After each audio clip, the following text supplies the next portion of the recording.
Bonjour. Dans cette vidéo, nous continuons l'étude des fonctions à plusieurs variables. On s'intéresse ici à la deuxième partie, réservée aux intégrales multiples.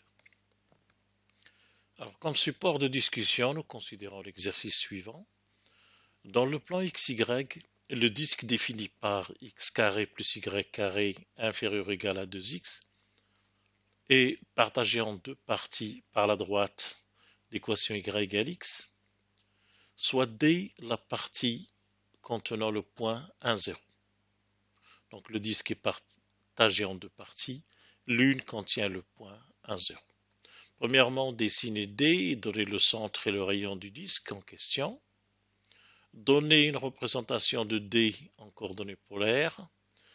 Deuxième question, déterminer le volume du solide situé au-dessous de la surface d'équation Z égale racine de x carré plus y carré et au-dessus de la partie plane D. Alors, nous allons d'abord donner l'équation de D en coordonnées polaires, ou les équations de D en coordonnées polaires.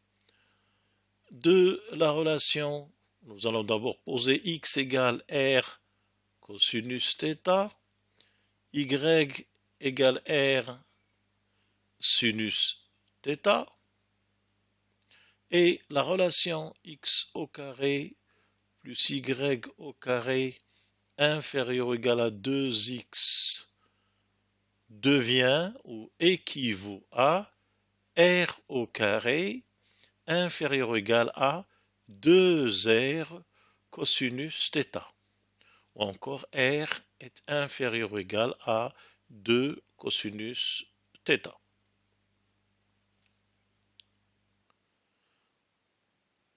L'équation aussi x au carré ou l'inéquation plus y au carré inférieur ou égal à 2x représente l'intérieur du cercle d'équation x carré plus y carré égale 2x.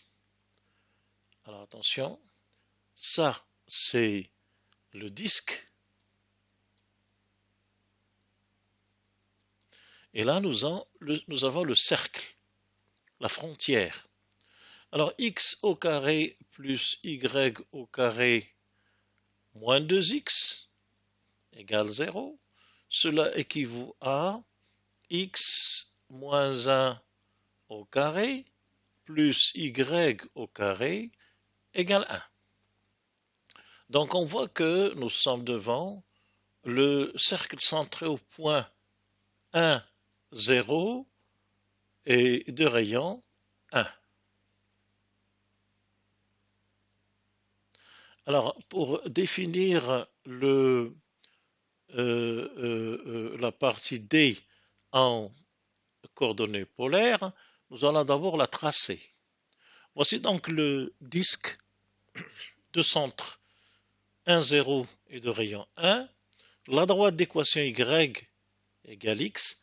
On voit bien qu'elle partage le disque en deux parties.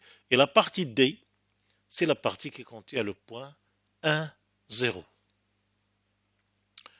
Alors ici, nous avons chaque point du disque est défini par ses coordonnées, à savoir R et l'angle θ. Alors bien sûr, les angles vont être mesurés de moins pi demi jusqu'à la droite. À la droite, ici, nous avons θ égale pi sur 4. Autrement dit, l'angle θ sera compris entre moins pi demi, ici nous avons l'angle θ égale 0, moins pi demi et pi sur 4. Et R, comme nous l'avons vu, est positif et majoré par 2 cosinus θ. Autrement dit, la partie D, c'est l'ensemble des points de coordonnées R cosinus θ, R sinus θ, lorsque θ est entre moins pi demi pi sur 4 et R est entre 0 et 2 cosinus θ. Voici donc la représentation de la partie plane D qui contient le point 1, 0 en coordonnées polaires. Alors revenons au sujet. Alors dans la deuxième question, on demande de déterminer le volume du solide situé au-dessous de la surface d'équation z égale racine de x2 plus y2 et au-dessus de D. Alors la surface d'équation z égale racine de x2 plus y2 se présente sous cette forme-là. Nous avons pour chaque point du plan de coordonnées x, y, nous avons la distance r et z est égal à cette distance. R égale racine de x2 plus y2. Donc nous avons ce cône-là qui part de l'origine avec un angle de pi sur 4. Donc nous avons ici une image qui représente en gros la surface S, formée des points de coordonnées x, y, z tels que z égale racine de x2 plus y2. C'est le cône donc de sommet haut et d'angle pi sur 4, la moitié ici, pi sur 4. Alors maintenant pour le volume limité qui se situe au-dessous de ce cône, mais au-dessus de la partie D, nous allons le voir sur cette image-là. Alors, dans le plan XY, nous avons vu de profil la partie D, privée d'un morceau à cause de la droite Y égale X, et bien sûr, nous avons le cône ou la surface S d'équation Z égale racine de x2 plus y2.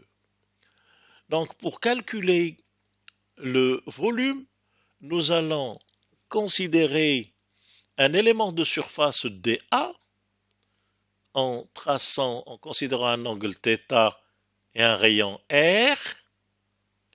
Cet élément de surface dA, c'est dr, la variation de R, fois l'arc.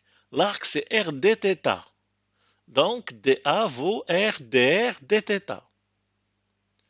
Et pour calculer le volume, nous voyons que pour chaque élément dA, la hauteur de ce parallélépipède rectangle est égale à z. Or, z est égal à r, c'est-à-dire racine de x2 plus y2. Donc, dV, l'élément de volume, c'est r ou z dA.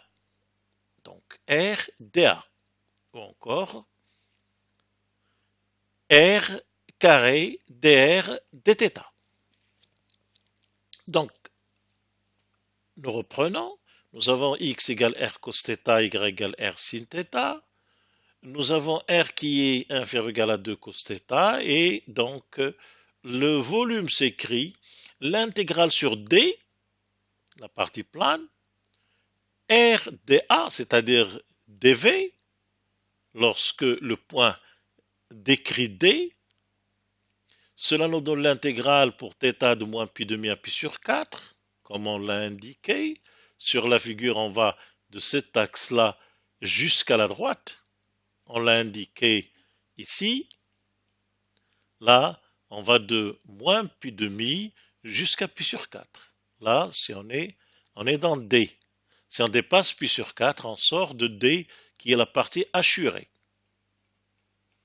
Alors revenons donc à l'intégrale. θ varie de moins pi demi à pi sur 4 et R, comme on l'a vu, varie entre 0 et 2 cos θ. Et bien sûr, R carré dr dθ. C'est le dV. Notons qu'on peut aussi utiliser l'intégrale sur le volume en entier, mais à condition de considérer Z, qui, pour chaque choix de dA, Z varie entre 0 et R. Donc on peut intégrer z entre 0 et r. Et l'intégrale devient l'intégrale, le volume égale l'intégrale sur v, r, dr, dθ, dz. θ entre moins pi demi pi sur 4, r entre 0 et 2 cos θ, et z entre 0 et r. Mais on remarque bien que l'intégrale de 0 à r de r dz, c'est r carré. Donc on retrouve un peu le calcul du volume avec la partie di et le dA fois la hauteur, c'est-à-dire on fait la somme des volumes de tous les petits parallélépipèdes rectangles de base dA et de hauteur R. Et donc on va adopter donc ça pour le calcul. Nous avons V égale l'intégrale de moins pi demi à pi sur 4 de l'intégrale de 0 à 2 cosinus θ r carré dr dθ. Alors une primitive de r carré c'est un tiers r cube à prendre entre 0 et 2 cosinus θ. Cela fait donc 1 tiers de cos θ au cube. Pour 0, c'est 0. Alors pour intégrer ça, nous allons donc 2 au cube, c'est 8, sortir le 8 tiers et intégrer cos cube θ. En l'écrivant cos carré fois cos ou bien 1 moins sin carré fois cos. Ce qui donne l'intégrale. Alors 8 tiers fois l'intégrale de moins pi demi à pi demi de cos θ moins sin carré θ cos θ multiplié par cos θ.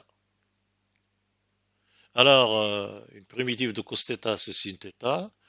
Une primitive de sin carré θ, cos θ, c'est 1 tiers sin cube θ, à prendre entre moins pi demi et pi demi. Et il suffit de remplacer par pi sur 4, puis par moins pi demi, pour trouver la valeur finale. V égale 10 racines de 2 sur 3 plus 16 sur 9. Je vous remercie.